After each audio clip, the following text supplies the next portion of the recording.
menjadi cemas. Mungkinkah ada harapan yang cerah?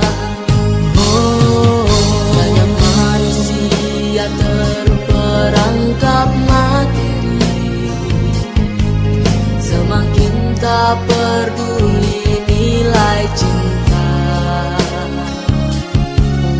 Damai dan keadilan semakin sirna, ditelan keegoisan pribadi. Siapa akan memperbaikinya dan menegakkan masa depan cerah? Kita OMK lah jadi harapan, mengadang kekuatan gereja. Gereja mengarungi lautan yang luas, yang penuh ranjau-ranjau kehidupan, yang siap merobohkan dan menghancurkan wajah gereja yang suci dan murni.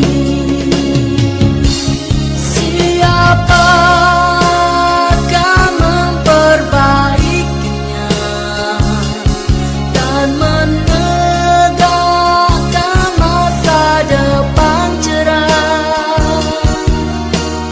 Kita OMK lah jadi harapan, mengadang kekuatan gereja.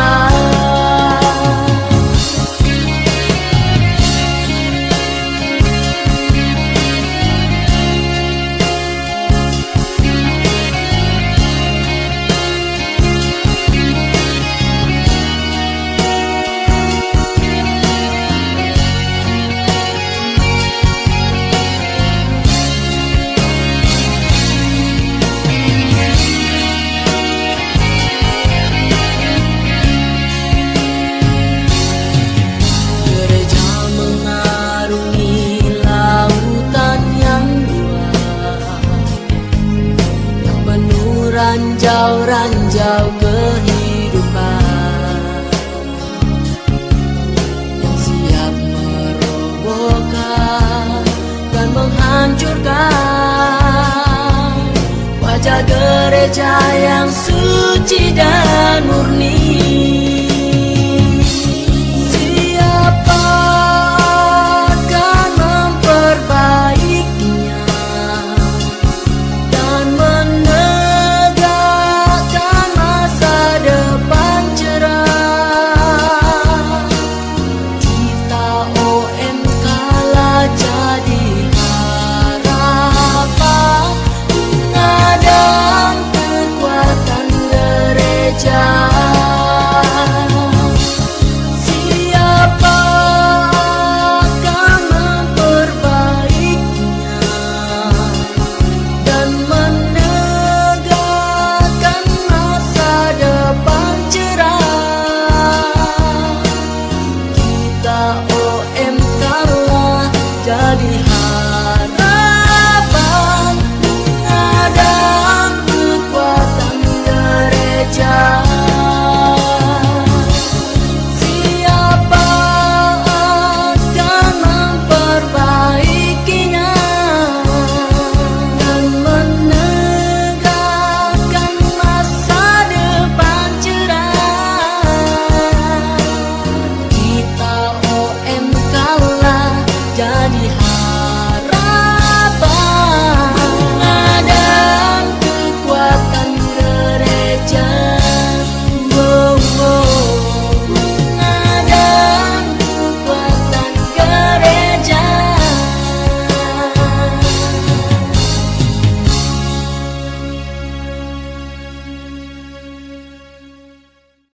Halo, selamat datang di Kaseda, Katekese Semangat Muda. Hari ini kita akan mencoba untuk berbicara bersama dengan rekan-rekan OMK Beato Carlo Acutis Paroki Administratif Santo Ignatius Ketandan Klaten. Akan tetapi apa sih yang ingin kita bahas pada kali ini? Kita akan membahas mengenai bagaimana gereja itu berjalan bersama dengan orang muda. Dengan demikian kita akan mencapai tujuan mengenai orang muda yang akan giat dan teguh untuk terus menghidupkan dan menggerakkan gereja itu sendiri. Karena apa? Karena orang muda adalah masa kini gereja. Untuk itu kita perlu mengetahui bagaimana sih dinamika orang muda itu sendiri. Sebetulnya dalam kehidupan sehari-hari orang muda Katolik memiliki potensi untuk menumbuh kembangkan gereja itu sendiri. Akan tetapi wadah untuk mereka bisa berkecimpung di dalamnya itu sangat susah. Karena apa? Pertama, kadang orang muda itu tidak sejalan dengan pemikiran orang tua. Lalu yang kedua, gereja itu sendiri mengarahkan pastoralnya bukan untuk orang muda. Lalu yang ketiga, mengenai ketertarikan orang muda itu sendiri di bidang kesenian, lalu olahraga. Sedangkan hal yang perlu diolah dari orang muda itu sendiri adalah kedalaman mereka untuk menghidupi spiritual, bagaimana akan mengarahkan karya pewartaan dan pelayanan. Dari sini kita belajar juga melalui kitab suci 1 Timotius bab 4 ayat 11 sampai dengan 16, di mana di situ kita mengenal salah satu sosok yaitu Timotius yang seorang muda, tapi di masa dahulu atau di zaman karya misionernya dia tetap menghidupi itu di tengah-tengah orang-orang tua. Apakah Timotius tidak mengalami kendala? Tentunya Timotius mengalami kendala, tapi dengan kendala itu dia tetap melanjutkan karya misionernya dengan tekun. Dengan demikian, gerak kita pada pertemuan kali ini akan mencoba untuk menggumuli dan mencoba untuk mengkomunikasikan sebetulnya tempat orang muda itu seperti apa di dalam gereja. Untuk mengawali katekese kita pada hari ini, marilah kita awali dengan doa pembuka. Untuk itu, marilah kita siapkan hati kita masing-masing. Dalam nama Bapa dan Putra dan Roh Kudus, amin. Tuhan Yesus Kristus yang bertahta dalam kerajaan surga, kami mengucap syukur atas berkat rahmat penyertaan-Mu, sehingga kami boleh Kau kumpulkan dalam situasi yang serba terbatas ini. Kami menyadari bahwa ruang untuk orang muda berkarya masih mengalami kesulitan. Untuk itu, curahkanlah berkat dan rahmat-Mu kepada kami, supaya kami dengan tekun dan giat mengembangkan karya inovatif dan kreatif untuk mendorong dan menghidupkan gereja. Apapun yang kami miliki, kurang dan lebihnya kami persembahkan kepadamu, supaya hari ini semuanya dapat mengubahkan kami melalui pengungkapan pengalaman hidup, pendalaman pengalaman hidup, dan juga firman-Mu sendiri, serta nantinya kami akan membuat aksi konkret sebagai orang muda. Untuk itu, dengarkanlah doa kami. Doa ini kami haturkan dengan pengantaraan Kristus Tuhan kami. Amin. Dalam nama Bapa dan Putra dan Roh Kudus. Amin. Nah, teman-teman, tentunya kita masih asing ya dengan teman-teman di sini. Untuk itu supaya kita semakin kenal dan akrab, nantinya kalau ketemu di jalan bisa saling sapa juga. Yuk kita mengenal lebih dekat lagi dengan OMK Beato Carlo Acutis Paroki Administratif Santo Ignatius Ketandan. Untuk itu dimulai dari saya. Perkenalkan, nama saya Stefani Cahyaningsih Sediawati, sering dipanggil Stevi. Saya dari lingkungan Santo Ignatius Belangwetan. Halo teman-teman, perkenalkan nama aku Viola Sertina Dewi, biasa dipanggil Viola, dan aku berasal dari lingkungan Santo Pius X Tambong. Halo semuanya, perkenalkan nama saya Elizabeth Isyana Rahayu, saya sering dipanggil Lisa. Saya dari lingkungan Yohanes Pembaptis Gia Prima Barat. Halo semuanya, nama aku Felicitas Lolita Dika Dewani Sandia Renata. Aku biasa dipanggil Renata, aku dari lingkungan Antonius Gergunung. Halo semuanya, saya Leonardus Ferdi Priambudi, biasa dipanggil Ferdi, dan saya berasal dari lingkungan Santo Ignatius Murangan. Halo teman-teman, nama aku Brigita Rina Vesta, bisa dipanggil Rina. Saya dari lingkungan Santo Thomas Muda. Halo semuanya, perkenalkan nama saya Cornelius Rakai Ahimsa Atmajaya, biasa dipanggil Raka, dan saya berasal dari lingkungan Santa Clara Tambong. Dan yang terakhir, Perkenalkan, saya Renal Jopan Dulistiananda, biasa dipanggil Reno. Saya berasal dari lingkungan Santo Petrus Tambong. Oke, teman-teman tentunya sudah mengenal ya lebih dekat, inilah wajah-wajah kami OMK Beato Carlo Acutis Ketandan. Untuk itu, supaya kita semakin tahu gambaran realitas orang muda di sekitar kita, terutama yuk kita bermain bersama melalui spinner ini. Nah, di sini nanti teman-teman ada 3 hal. Yang pertama ada tantangan, kedua ada pertanyaan, yang ketiga ada lempar. Nah, setiap kami akan bermain di sini, memutar ini, lalu nanti akan mendapatkan yang mana. Nah, di sini sudah ada kode P dan T. Nah, nanti kalau teman-teman dapat yang P, teman-teman akan mengambil salah satu kartu dan akan mencoba untuk menjawab dari pertanyaan itu. Nah, kalau tantangan, teman-teman nanti tentunya akan mencoba untuk melakukan tantangan itu. Lalu kalau lempar seperti apa ya? Kalau lempar, teman-teman bebas memilih kepada siapa yang akan ditunjuk. Lalu orang yang ditunjuk itu harus memutar spinner ini dan nantinya akan memilih kartu di sini. Jadi gitu teman-teman. Siap? Oke, siap ya teman-teman. Oke. Semoga dapat yang bagus. Nah, permainan ini dimulai dari yang paling dekat dulu tentunya, viola. Jadi yang pertama dong ya. Astaga. Tantangan. Dapat tantangan nih. Viola dapat tantangan nih teman-teman. Yuk kita lihat tantangannya apa. Aku ambil ya.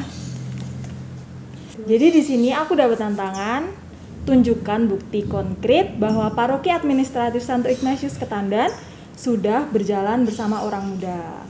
Di tantangan ini bukti konkret yang paling nyata terlihat itu di masa pandemi ini ya, terlebih di mana orang muda itu terlibat dalam perayaan Ekaristi menjadi petugasnya. Seperti contohnya di paroki ini kita menyebutnya aser. Nah, aser ini memang bukan semua orang muda, tapi mayoritas orang muda. Jadi ada banyak orang muda di sini. Teman-teman bisa melihat di Instagram ataupun di YouTube juga ada tentang kegiatan-kegiatan atau tugas-tugas yang dilakukan aser. Lalu juga orang muda ini bertugas menjadi lektor juga. Teman-teman di sini juga ada banyak yang bertugas menjadi lektor. Lalu orang muda Katolik di Ketandan sendiri atau OMK Beato Carlo Acutis sudah menjalankan berbagai kegiatan, salah satunya ada Jarkom yang tahun lalu itu dilaksanakan, lalu ada sharing bersama frater, dan masih ada banyak kegiatan lagi. Jadi di situ bisa dilihat bagaimana gereja itu berperan dalam kegiatan orang muda, seperti itu. Oke, terima kasih Viola. Nah, selanjutnya Itu ya. Mbak Lisa. Oke, Mbak Lisa dapatnya tantangan teman-teman. Kira-kira di tantangan ini Mbak Lisa memperoleh apa? Gambarkan konteks hidup menggereja dalam masyarakat di sekitarmu. Oke. Kayak pertanyaan ya. Konteks hidup menggereja dalam masyarakat di sekitarmu. Ini berdasarkan pengalaman aku aja ya. Hidup menggereja yang selama ini aku jalankan adalah yang pertama itu berorganisasi sih sebenarnya, lebih ke berorganisasi. Mau pelayanan apapun, tetap di sana kan ada paguyuban, ada bentuk organisasinya. Jadi ya mau nggak mau kita juga harus menjalankan organisasi itu. Dan menurut aku organisasi ini atau latihan organisasi yang sudah aku ikutin gitu ya sejak pertama kali ikut berpelayanan itu dapat menjadi bekal aku untuk berorganisasi di masyarakat gitu. Karena kayak kapan lagi sih kita belajar organisasi kalau nggak di gereja sejak awalnya gitu kan. Kita kenal organisasi pertama kali SMP kali ya, yang kita bisa ikut serta OSIS salah satunya atau DP. Nah di situ kan kita benar-benar baru pertama kali. Nah kalau pelayanan yang aku lakukan sebelumnya itu maksudnya ada organisasinya, jadi bisa belajar di situ. Itu sih menurut aku hidup menggereja yang sangat berguna dilakukan dalam masyarakat. Dan juga kalau untuk di masyarakat sekitar, di masyarakat lingkungan kita sebagai umat Katolik itu ya seperti kalau seumpamanya ada salah satu dari umat lingkungan kita yang sakit, kita ikut menjenguk atau kita ikut layat, atau kan biasanya kalau ada layat, sebelum layat itu kan ada persiapan-persiapan ya, kayak merangkai bunga, beli bunga dan lain sebagainya untuk peralatannya itu. Nah, itu kita bisa ikut serta di situ gitu. Karena siapa lagi sih kalau enggak kita sebagai saudaranya dalam iman itu yang membantu dalam kegiatan itu. Jadi itu sih menurut aku menggereja kita di masyarakat sekitar. Oke, keren banget nih teman-teman. Menggereja yang diawali dari lingkup sekolah lalu dikembangkan lagi di lingkup masyarakat meskipun itu hal kecil gitu. Nah, sekarang yuk ke Mbak Rena. Lanjut.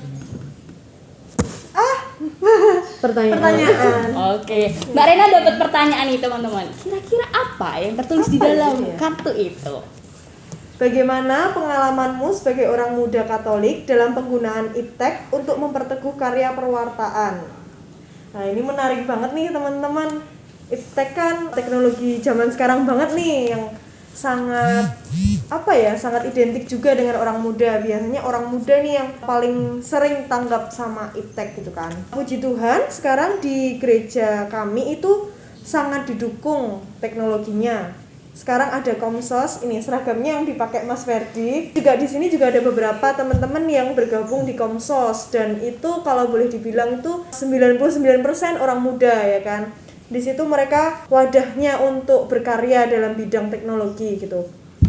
Nah, ini kan dalam hal gereja ya. Kalau untuk saya pribadi itu pengalaman saya banyak. Jadi ketika kita mau mengadakan kegiatan tuh pasti kita selalu sosialisasi lewat iptek gitu, lewat teknologi kan. Dan itu dampaknya sangat besar gitu bagi kita. Kita bisa merangkul lebih banyak orang. Dan sekarang mungkin kalau cuman door to door gitu mungkin nggak terlalu menarik ya. Kita bisa bikin video semenarik mungkin, kita bisa bikin semacam konten gitu yang semenarik mungkin supaya kita bisa mengajak orang-orang di sekitar kita. Jadi sasaran kita kepada orang muda itu lebih tercapai gitu. Tapi nggak hanya sebatas di situ aja. Setelah selesai kegiatan tuh kita juga menuangkan apa yang sudah kita dapat, apa yang pengalaman-pengalaman kita, seru-serunya kita itu di sosial media juga. Jadi teman-teman yang mungkin belum terketuk hatinya untuk ikut pun juga, oh ternyata kemarin kayak gini ya, seru juga. Nah, bisa di acara berikutnya mereka ikut.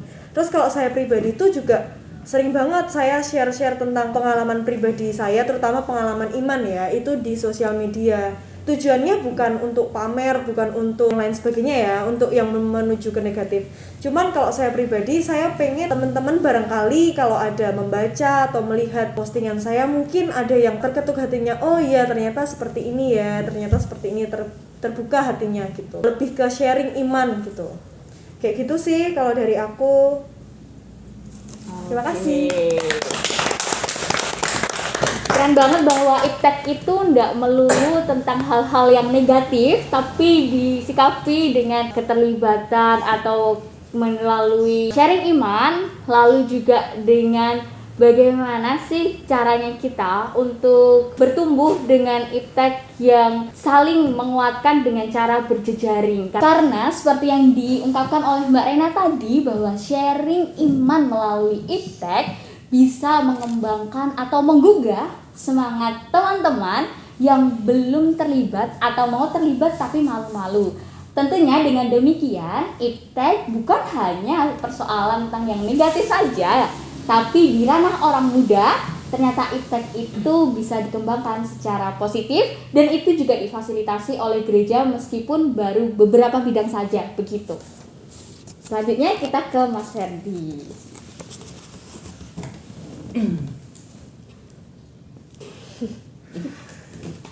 Apa nih? Tantangan. Aduh. Apa tuh? Di sini saya mendapat tantangan yaitu untuk kasih tahu konten Instagram atau media sosial yang menunjukkan keterlibatan orang muda Katolik dalam hidup menggereja. Untuk konten Instagramnya sendiri itu sebenarnya ada beberapa ya. Yang pertama itu ada nama akunnya Ignatius Ketandan, boleh di follow juga. Itu yang dikelola oleh Komsos, itu berisikan tentang kegiatan-kegiatan hidup menggereja, mulai dari kegiatan orang muda, kegiatan secara pastoral dan yang lain juga. Kemudian yang akun kedua itu ada namanya OMK_Ketandan, juga boleh di follow. Itu dikelola oleh OMK Beato Carlo Acutis Ketandan. Itu juga memberikan info seputar orang muda, kegiatan orang muda di gereja bagaimana, dan keterlibatan orang muda dalam pelayanan di gereja itu bagaimana. Kemudian untuk media sosial yang lain itu juga ada YouTube yang namanya Ignatius Ketandan juga. boleh di subscribe. Dan di situ juga ada video-video atau konten-konten yang berkaitan dengan orang muda seperti kegiatan seputar pengenalan asar atau yang lainnya. Mungkin dari saya seperti itu. Terima kasih. Oke, terima kasih. Oke, kita lanjutkan ke Mbak Rina nih. Kira-kira Mbak Rina dapat apa ya? Belum ada yang dapat lempar nih. Ya. Pertanyaan. Oh, tantangan. Banyak yang dapat tantangan ya, teman-teman. Saya mendapat tantangan diminta untuk menggambarkan keadaan sekarang sebagai orang muda dalam berkarya di Paroki Administratif Santo Ignatius Ketandan. Ya, ini berarti keadaan saya pribadi ya sebagai orang muda. Di sini saya mengikuti satu tim pelayanan, yakni tim pelayanan lektor. Nah, di sini saya banyak mendapatkan pengalaman baik itu dalam organisasi dan juga di dalam pengalaman iman itu sendiri dan hidup menggereja. Dalam organisasi saya belajar menjadi leader yang baik untuk teman-teman yang ada di tim pelayanan lektor. Kemudian dalam sisi keimanannya, karena lektor itu berdekatan dengan kitab suci, bacaan-bacaan dan juga petugas-petugas liturgi yang lain. Jadi saya ingin tahu bagaimana urutan misa yang baik, bagaimana liturgi itu sendiri tersusun dengan baik, dan semakin mendalami dan mencintai kitab suci itu sendiri seperti apa. Jadi seperti itu sharing saya. Keren banget nih. Karena dari hal kecil misalnya kita dilibatkan dalam salah satu bidang ternyata menimbulkan ketertarikan sendiri bagi orang muda. Memang cita rasa orang muda itu harus digerakkan terlebih dahulu, dilibatkan atau istilahnya ditenggelamkan terlebih dahulu, baru dia akan mengolah rasa keingintahuannya yang tinggi itu. Yuk kita lanjut ke Mas Raka dulu. Baik, saya putar ya. Oke. Lempar. Satu-satunya dapat lempar. Terakhir ya. Ya, oke. Wah, tantangan ya. Tantangannya apa ini ya? Buatlah sebuah ajakan untuk menggerakkan orang muda Katolik dalam karya pewartaan dan pelayanan di gereja. Jadi berarti membuat kayak istilahnya apa nih? Ajakan seperti apa? Berarti untuk aktif. Iya. Kalau di sini sebagai ketua OMK juga, jadi sudah sering mengajak orang muda yang ada di Ketandan untuk aktif, karena aktif di gereja itu tidak mempunyai kerugian.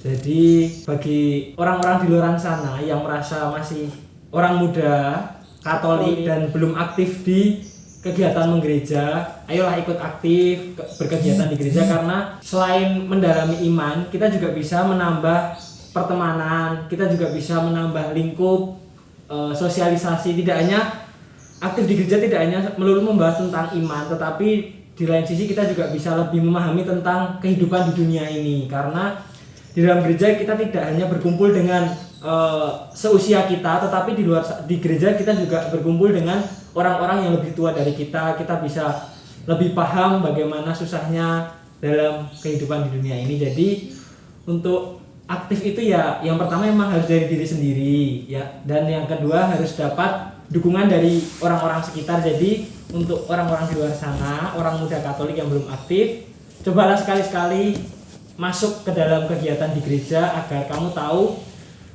bagaimana rasanya hidup menggereja sebagai orang muda, karena itu mengasihkan.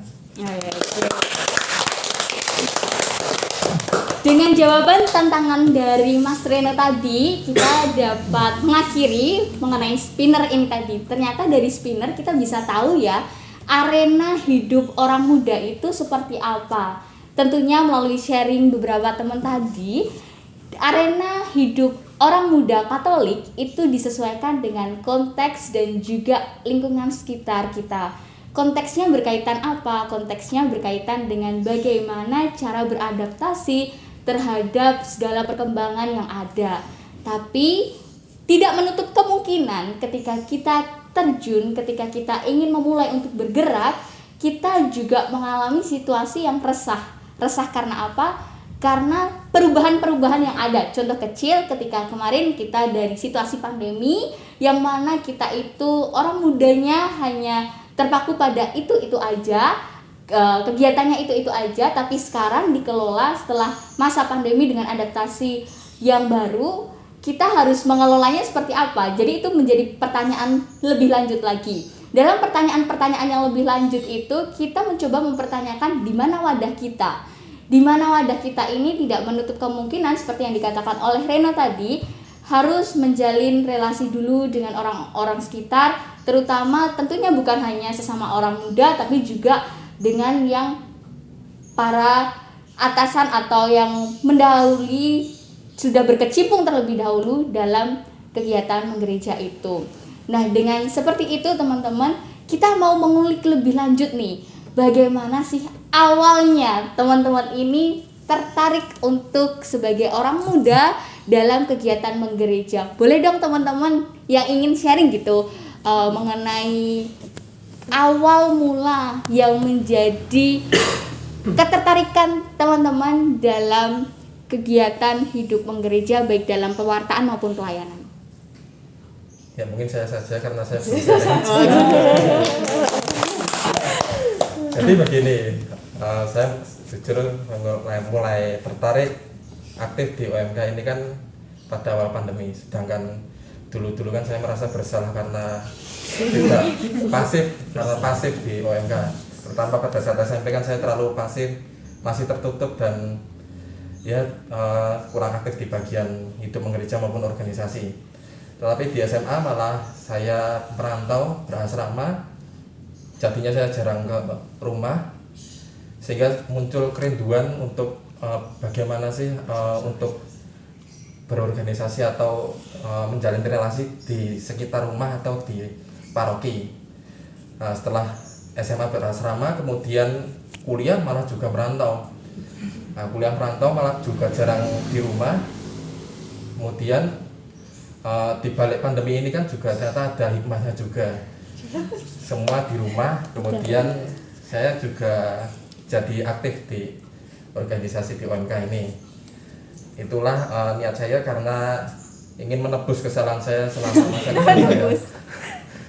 Dan saya nyoba aktif untuk tidak hanya menebus kesalahan, tetapi saya juga ingin mengolah diri, karena kan dalam hidup berorganisasi itu kan bisa mengasah leadership, kemudian soft skill dan hard skill, serta juga bisa mengembangkan talenta yang ada dalam diri kita. Misalnya juga ikut paduan suara untuk mengembangkan bakat menyanyi, kemudian komsos untuk lebih mengetahui iptek dan pandai berteknologi. Untuk itu saya mengajak semuanya orang muda Katolik untuk berpartisipasi agar dalam masa mudanya itu penuh warna dan penuh dengan Oke. Terima kasih Mas Raka. Dari teman-teman ada yang ingin bersharing lagi mengenai awal ketertarikan ikut terlibat dalam kegiatan menggereja, terutama dalam pewartaan dan pelayanan? Aku mau coba jawab ya, Steph. Jadi kalau dari aku pengalamannya, puji Tuhan aku udah lama berkecimpung di pelayanan di gereja. Awalnya dulu dari kelas 4 SD aku diajak kakakku untuk terlibat putra-putri altar misinar. Terus singkat cerita, karena saya kepilih jadi salah satu pengurus di di misinar, jadi akhirnya itu berlanjut. Setelah saya menerima krisma, saya tertarik tuh untuk jadi OMK gitu kan. Nah, mungkin karena kebiasaan saya di gereja, jadi saya tertarik untuk terus. Nah, itu setelah itu masih di gereja yang lama. Terus waktu puji Tuhan, waktu pindah ke sini itu juga ada yang ngajak gitu. Ada yang ngajak setelah saya aktif di sini, itu juga nggak tahu, nggak ada angin, nggak ada hujan, tiba-tiba saya ditunjuk untuk menjadi ketua OMK di sini. Nah itu perjuangannya sangat berat karena bisa dibilang waktu itu membangun dari nol, merintis dari nol gitu, karena waktu itu OMK-nya pasif gitu loh, masih vakum gitu ya, sempat vakum. Terus saya bersama Mbak Lisa dan Ferdi saat itu yang pengurus bersama dengan saya itu kita bersama-sama gimana caranya kita menghidupkan kembali OMK. Nah dari situ, dari beratnya itu saya belajar banyak, saya belajar berdinamika banyak di situ. Salah satunya juga gimana saya bisa mengelola pribadi saya ini biar saya menjadi lebih berkembang lagi dan lagi gitu. Karena juga dalam hal itu saya menemui banyak sekali kesulitan, karena kan otomatis kita ini perlu mengorbankan waktu, tenaga dan pikiran. Tapi di samping itu kita ternyata juga banyak berundelnya, banyak sakit hatinya, banyak susahnya gitu. Nah itu yang mungkin menjadikan kita, mendewasakan kita gitu. Tapi dibalik semua itu puji Tuhannya itu banyak banget yang bisa kita ambil. Salah satunya ini waktu itu kita kan berarti berdinamika sekitar 3-4 tahun. Nah itu waktu yang sangat cukup untuk kita mengenal satu sama lain, tahu pribadi kita, tahu gimana kinerja kita, tahu gimana cara kita bertanggung jawab. Nah itu, dan ternyata teman-teman itu saling mengamati satu sama lain, dan waktu itu terjadi antara saya dan Mbak Lisa. Nah waktu itu Mbak Lisa dengan mengetahui pribadi saya, ternyata dia merekomendasikan saya ke dosennya untuk menjadi asisten dosen. Jadi waktu itu setelah saya lulus, puji Tuhan saya nggak ada waktu lama untuk menganggur, karena Mbak Lisa secara tidak langsung juga membantu saya, memberi kesempatan saya untuk langsung bekerja. Nah itu mungkin untuk teman-teman itu salah satu poin plusnya ya untuk berkecimpung di OMK, karena kita banyak berelasi dengan orang lain gitu. Mungkin banyak di luar sana teman-teman yang punya kesempatan yang lebih baik daripada saya gitu. Terima kasih. Menarik sekali ya teman-teman, kita bisa melihat dari dua perspektif dari Mas Raka yang tergerak karena peralihan dari situasi pandemi ini tadi, lalu Mbak Rena yang memang dari kecil, dari kelas 4 SD sudah dilibatkan dalam kegiatan menggereja. Nah, tapi dari dua gambaran yang berbeda ini dapat ditarik satu titik kunci, yaitu dari dalam. Mereka mau berpelayanan itu bukan karena siapa-siapa, tapi memang karena kerelaan hati. Dari kerelaan hati itu berbuahlah menjadi berkat. Berkat seperti apa? Berkat seperti bisa menjalin relasi, berkat bisa dilancarkan dalam setiap proses kehidupan, misalnya dari segi pendidikan maupun dari segi pekerjaan. Nah, meskipun berkat, tapi pasti ada kesulitan-kesulitan yang pernah dialami oleh orang muda Katolik di Beato Carlo Acutis Paroki Administratif Santo Ignatius Ketandan ini. Untuk itu, teman-teman mau mengulik lebih dalam lagi, yang pertama mengenai kesulitan yang dihadapi oleh orang muda itu sendiri ketika mau bergerak dalam bidang pewartaan maupun pelayanan, ataupun dalam kehidupan menggereja secara lebih luas lagi. Yang kedua, kendala dari gereja untuk menggerakkan orang muda Katolik itu seperti apa? Monggo teman-teman. Aku mau coba jawab Kak Stevi. Nah, ini beberapa kendala yang dialami baik saya sendiri maupun juga mungkin teman-teman yang suka sharing ke aku juga ya. Ini yang pertama itu kendala waktu ya. Di OMK kan banyak teman-teman yang ada dengan kesibukannya masing-masing, ada yang kerja, kuliah dan lain sebagainya, ada yang berkeluarga juga. Nah, kemudian di situ adalah kendala waktu. Dalam pelayanan gereja itu kayak non-stop ya, apalagi di GIK ini setiap hari ada perayaan Ekaristi, dan itu membutuhkan peran dari banyak orang untuk terlibat dalam perayaan Ekaristi itu sendiri, yaitu petugas-petugas liturginya juga. Nah, di sini kendala waktunya adalah tidak semua orang bisa mengikuti perayaan Ekaristi, terutama di misa harian. Nah, dari sini kita sebagai umat, terutama kita orang muda ya yang menjadi generasi penerus gereja, ingin bagaimana sih caranya supaya kita sebenarnya ingin terlibat di perayaan Ekaristi harian itu, akan tapi kendala waktu seperti kita juga tidak ada di kota ini, jadi tidak bisa ikut terlibat padahal kita ingin terlibat. Kemudian yang kedua itu ada kendala dari dukungan orang tua. Banyak orang tua yang dari teman-teman OMK itu membatasi anaknya untuk berkegiatan di gereja karena menyita banyak waktu untuk anaknya belajar dan menganggap kegiatan gereja itu sebagai hambatan yang mengurangi waktu belajar anaknya. Kemudian ada nih satu hambatan yakni talenta, apalagi yang bagi yang berpelayanan seperti di liturgis seperti lektor, paduan suara. Nah, itu diperlukan talenta dari teman-teman, bakat-bakat dari teman-teman supaya bisa mempersembahkan yang terbaik juga. Bukan cuma buat umat tapi juga demi kekhusukan Ekaristi itu sendiri. Nah, banyak teman-teman yang sebenarnya ingin terlibat akan tetapi ada kendala talenta itu. Akan tetapi sebenarnya kendala talenta itu bisa diatasi sih dengan cara kita berlatih secara intens dengan teman-teman yang sudah tergabung atau yang sudah tanda kutip pro di bidang itu sih, Mbak. Gitu. Oke.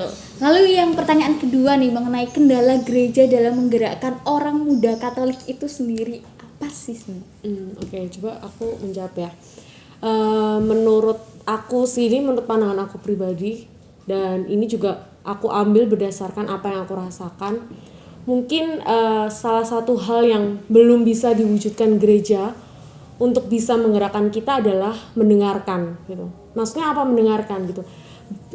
Kita sebagai orang muda itu kan punya kreativitas ya. Kita punya pemikiran yang di luar pemikiran biasanya orang-orang, apalagi orang-orang yang udah tua gitu. Kita punya ambisi yang semangat yang membara, ambisi yang gede banget gitu ya. Dan kita punya ide-ide kreatif yang mungkin kalau kita kolaborasikan dengan para orang tua yang sudah terlebih dahulu berkecimpung di sini tuh menjadi sebuah kegiatan atau sebuah wajah baru gereja gitu. Cuman terkadang aku merasakan bahwa gereja itu ya atau gereja itu maksudnya orangnya ya, orang yang ada di atas itu mereka tidak mau mendengarkan kami gitu. Mereka menganggap OMK adalah kayak masih anak kecil yang belum bisa dikasih suara. Padahal justru kadang suara-suara kami inilah yang bisa membuat tadi wajah gereja yang baru. Memang tidak 100% kami benar gitu. Tapi tidak 100% juga pemikirannya mereka bisa diimplementasikan di saat sekarang gitu. Khususnya di saat pandemi kemarin kita merasakan pandemi itu mau nggak mau kita harus mengikuti namanya perkembangan teknologi gitu. Kita nggak bisa kalau kita mau meribetkan diri kita sendiri ya kita nggak menggunakan itu. Tapi kan itu udah diciptakan ya oleh manusia dan itu bisa bermanfaat buat kita. Kenapa kita tidak pakai? Nah, bisa dibayangkan kalau tanpa OMK gitu ya, orang muda, orang yang melek dengan teknologi atau kalau sekarang tuh sebutnya orang milenial ya. Nah, itu tuh ya itu cuma akan digunakan sebagai gitu aja gitu, nggak bisa bermanfaat, nggak dioptimalkan sehingga kita bisa berekaristi dengan nyaman, dengan rasa oke, aku mau ketemu Tuhan tuh nyaman karena aku nggak akan takut karena ada tindakan-tindakan preventif yang digunakan, ada sistem trackingnya juga gitu. Jadi menurut aku kadang karena mungkin menganggap bahwa dirinya sudah lebih lama berkecimpung di sana, mereka tidak mau mendengarkan kami gitu. Mereka tidak mau mendengarkan OMK yang alah, kamu masih pupuk bawang, kamu masih anak kecil, kamu masih belum tahu apa-apa soal gereja, kamu belum tahu tentang seluk-beluknya. Nah, seandainya OMK dan mereka itu atau orang-orang gereja, orang-orang atasan gereja itu mau duduk bersama, kita ngobrolin bareng-bareng, kita cari jalan tengahnya, saya rasa itu akan lebih mengoptimalkan apa yang udah ada sekarang, apa yang udah Tuhan kasih sehingga kayak bisa berjalan bersama gitu kan. Sekarang kan zamannya bukan saling sikut-sikutan ya, bukan zamannya aku lebih unggul dari kamu, enggak, tapi kan sekarang kan zamannya kita semua berkolaborasi gitu. Jadi menurut aku itu sih mendengarkan yang kurang, mendengarkan yang kurang dan mungkin mereka juga harus bisa menerima kritik ataupun saran ya. Karena kadang mendengar itu kan kayak cuman masuk kuping kanan keluar kuping kiri, tapi kalau mendengarkan tuh dimaknai, oh maksudnya OMK itu gini ya, oke, tapi ini nggak bisa karena ada ini. Nah itu baru dibicarakan sehingga dapat sesuatu yang baru gitu sih. Oke teman-teman, setelah kita tadi mendengar mengenai kendala-kendala yang dihadapi oleh orang muda Katolik itu sendiri berkaitan dengan talenta, dukungan orang tua, kesibukan, serta tantangan untuk di masa depan. Dan dari Mbak Lisa tadi mengenai gereja itu sendiri yang masih kurang mendengarkan dan terlibat langsung dekat dengan orang muda Katolik, terutama melalui kedekatan hati. Untuk itu kita akan mencoba untuk menggali dari pengalaman Kristiani, yaitu dari bacaan 1 Timotius bab 4 ayat 11 sampai dengan 16. Di sini dikatakan bahwa beritakanlah dan ajarkanlah semuanya itu, janganlah seorang pun menggendap engkau rendah karena engkau muda. Jadilah teladan bagi orang-orang percaya dalam perkataanmu, dalam tingkah lakumu, dalam kasihmu, dalam kesetiaanmu, dan dalam kesucianmu. Sementara itu, sampai aku datang, bertekunlah dalam membaca kitab-kitab suci, dalam membangun dan dalam mengajar. Jangan lalai dalam mempergunakan karunia yang ada padamu, yang telah diberikan kepadamu oleh nubuat, dan dengan penumpangan tangan sidang penatua. Perhatikanlah semuanya itu, hiduplah di dalamnya, supaya kemajuanmu nyata kepada semua orang. Awasilah dirimu sendiri, dan awasilah ajaranmu.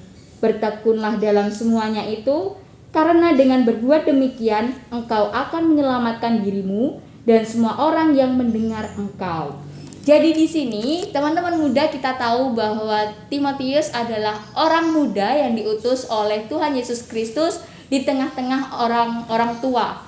Di situ dia tidak mendapatkan tempat karena pada masa itu karya misionaris didominasi oleh mereka dan ajaran-ajaran mereka terkadang juga sesat. Nah, untuk itu Timotius berproses untuk mengalami sendiri bagaimana sih firman yang dikehendaki Tuhan dalam hidupnya itu. Lalu dia mencoba untuk bertekun, dan dalam ketekunannya itu dia mencoba untuk mengembangkan ajaran dalam karya pelayanan itu sendiri, tanpa juga untuk melihat realita yang ada. Dengan realita yang ada, dia bisa mencoba untuk mengembangkan gimana sih caranya untuk mengatakan sesuatu, gimana sih untuk bisa mengajarkan sesuatu. Demikian juga yang harus kita kembangkan dalam kehidupan sehari-hari. Mungkin Timotius hidup di masa lalu, kita hidup di masa sekarang, tapi ketekunan yang ada perlu kita kembangkan, karena kita di usia muda memerlukan itu. Tidak hanya berkaitan dengan intelektual, tapi relasi kita dengan jejaring di jemaat sesama anggota gereja itu sendiri. Lalu teman-teman di sini, yuk kita dalami lebih lanjut tentang perikop ini.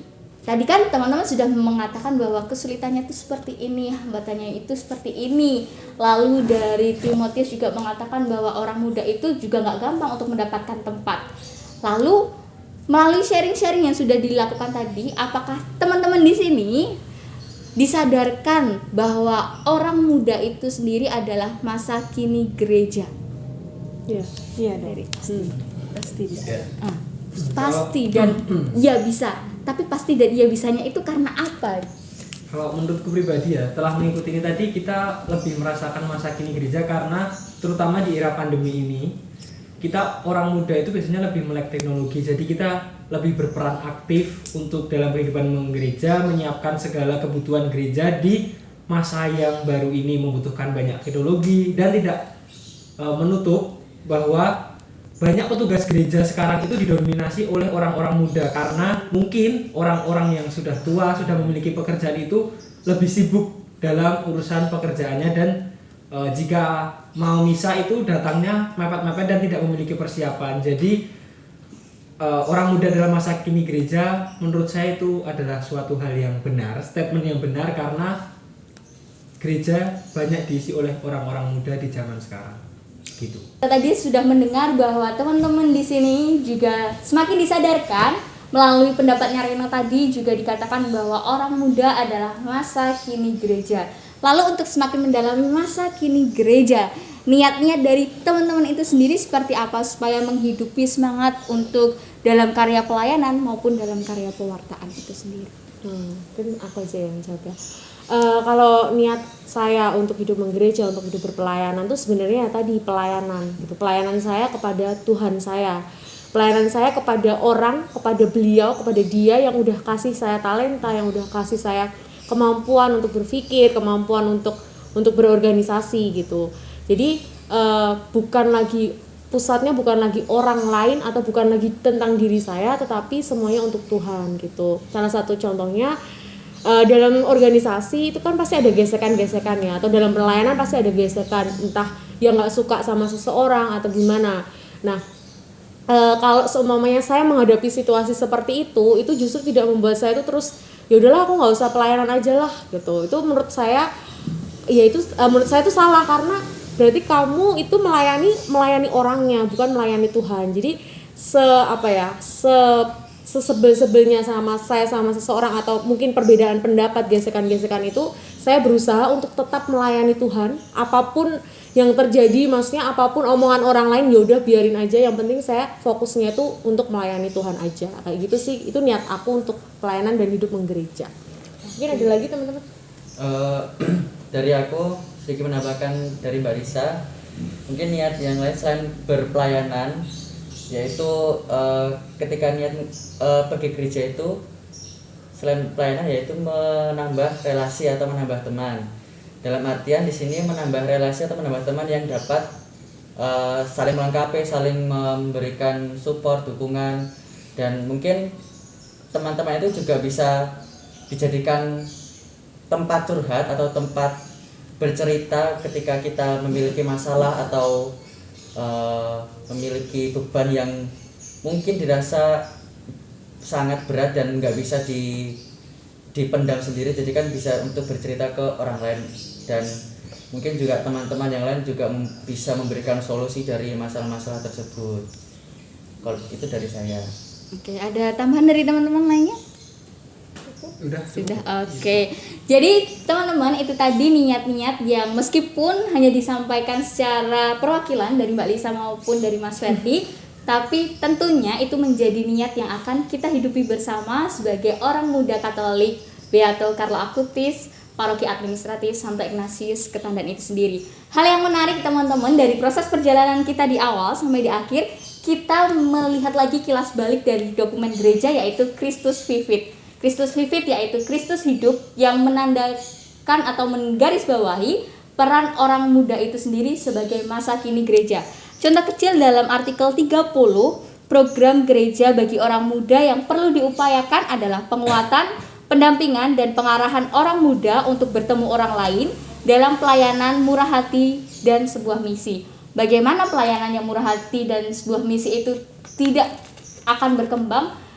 Pastinya kalau kita tidak mendengarkan dengan hati, seperti tadi yang dikatakan oleh Mbak Lisa itu sendiri. Lalu di sini kita juga dari artikel 64 dikatakan bahwa orang muda adalah masa kini gereja yang sedang memperkaya gereja dengan keterlibatan mereka. Keterlibatan seperti apa?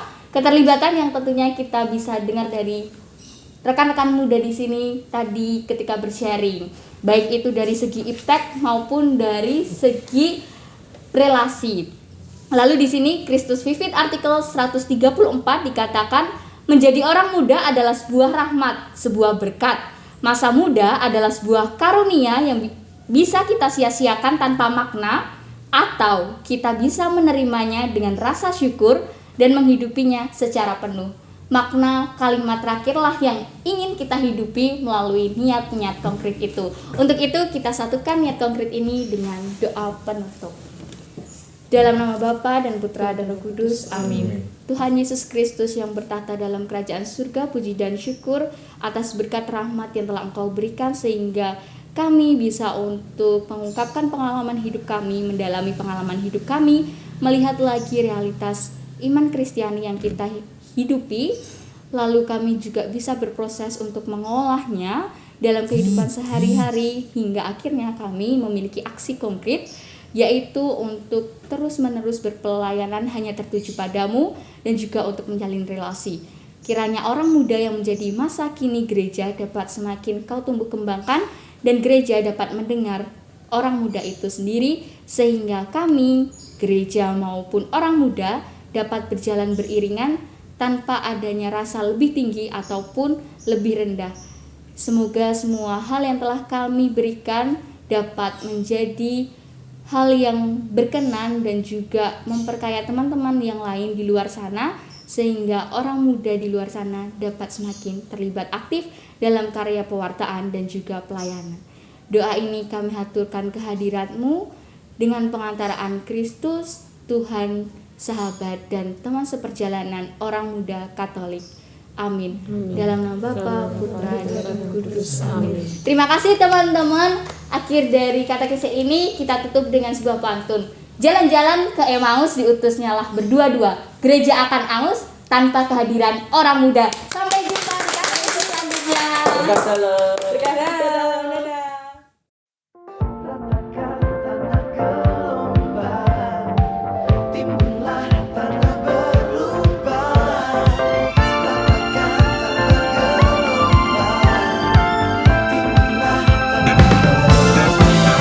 Jangan lelah bekerja di ladangnya Tuhan, Roh Kudus yang beri kekuatan, yang mengajar dan menopang. Tiada lelah bekerja bersamamu Tuhan, yang selalu mencukupkan atas segalanya. Ratakan tanah bergelombang, timbunlah tanah yang berlubang, menjadi siap dibangun di atas dasar iman. Ratakan tanah bergelombang, timbunlah tanah yang berlubang, menjadi siap dibangun di atas dasar iman. Ku takkan lelah bekerja di ladangnya Tuhan, Roh Kudus yang beri kekuatan, yang mengejar dan menopang. Tiada lelah bekerja bersamamu Tuhan, yang selalu mencukupkan atas segalanya. Ratakan tanah bergelombang, timbunlah tanah yang berlubang, menjadi siap dibangun di atas dasar iman. Ratakan tanah bergelombang, timbunlah tanah yang berlubang, menjadi siap dibangun di atas dasar iman.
Menjadi siap dibangun di atas dasar iman, di atas dasar iman.